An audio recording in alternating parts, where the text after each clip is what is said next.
Hello, everybody, and welcome back to the channel. I've been doing a lot of trucking across ATS and ETS2 lately, and I've been tweaking my settings here and there as a relatively new trucker myself. Um, I've gone through and kind of figured out what controls work best for me, what options have worked best for me, and I just wanted to share them with everybody here to hopefully get you guys set up and going in the right direction as if you're new to trucking, this should help you. And if you're a veteran to the series, maybe there'll be a setting or two in here that you haven't explored or thought about leveraging. So let's just jump into it real quick. And if we come in here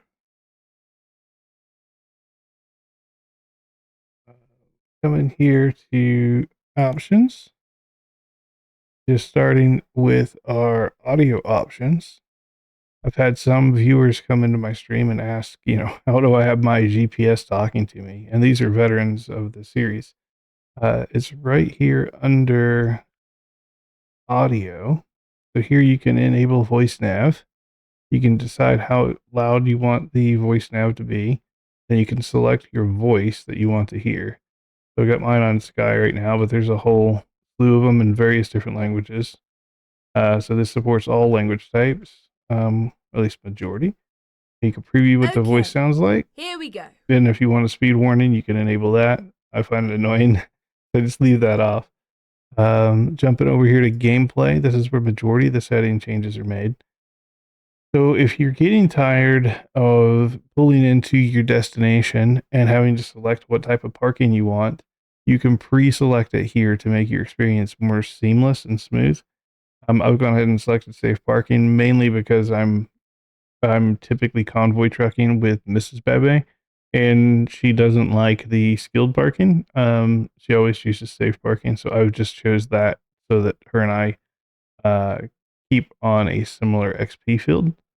Um, your rain probability and all that. If you want more weather, you can increase that here. I would just raise mine to 10%. I think the default is 5 or 7, something like that.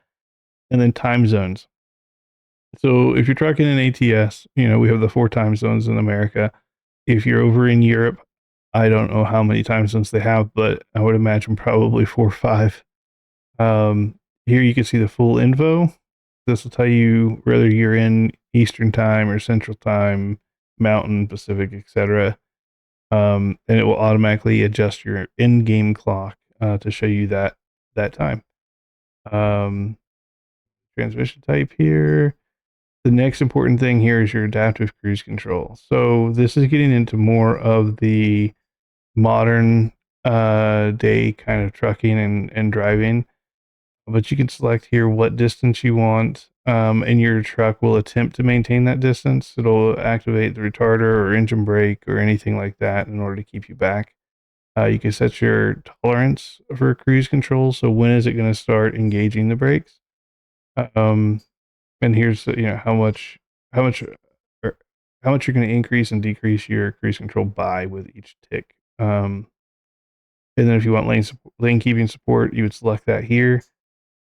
That's just going to give you a little bit nudge if you're going over the lines. It'll beep at you if you're going over the lines. Um, and then some of the best automatic options I found here is just your rain sensor. For me, honestly, it doesn't work because of the whole Moses setup. And it wants me to actually engage the wipers, which is fair enough.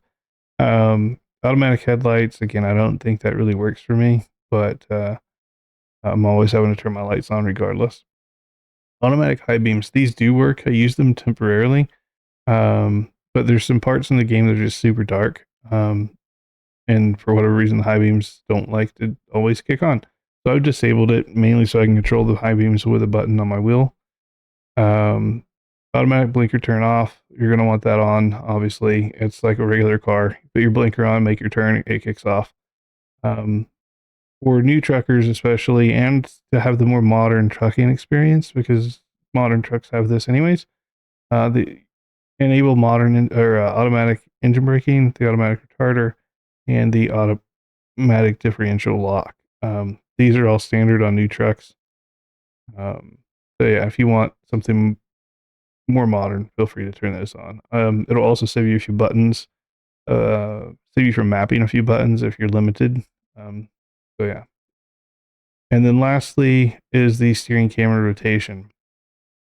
What this is going to do is anytime you begin your turn, whether you're going left or right, the game is going to start to turn your guy's head, right? It's going to start turning your camera in the cab to the left or right, respectively, with the wheel, just to make the turns more smooth and more realistic as you would in a car.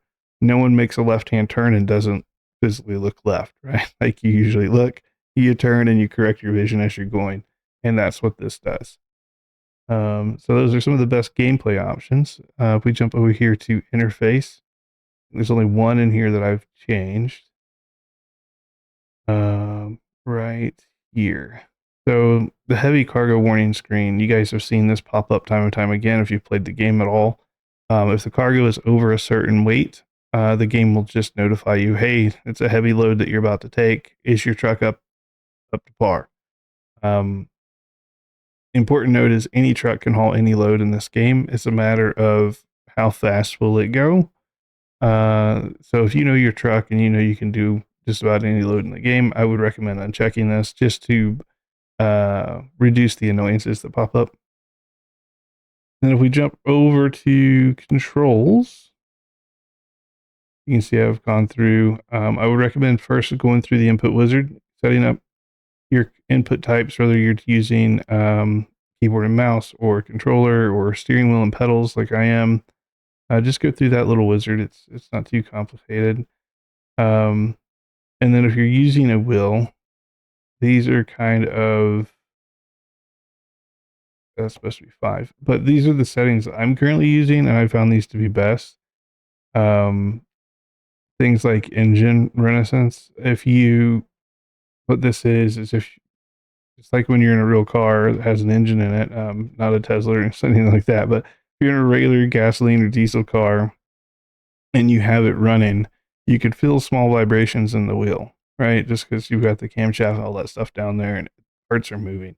So you can feel a little bit of vibrations. It's not overbearing, but it's there. And that's what this is for. And then terrain surface, this is going to give you that feedback of, am I on concrete? Am I on asphalt? Am I on a dirt road? That kind of stuff. So you're going to physically feel the road back through the wheel, not just the bumps, but you're actually going to feel the terrain. So yeah, feel free to copy these settings. It's a great starting place. And then I would just tweak and adjust from there based on what is best for you. And I believe that is it here. So that's going to be all of my settings, guys. Hopefully this has helped you and eased your setup to get you into trucking.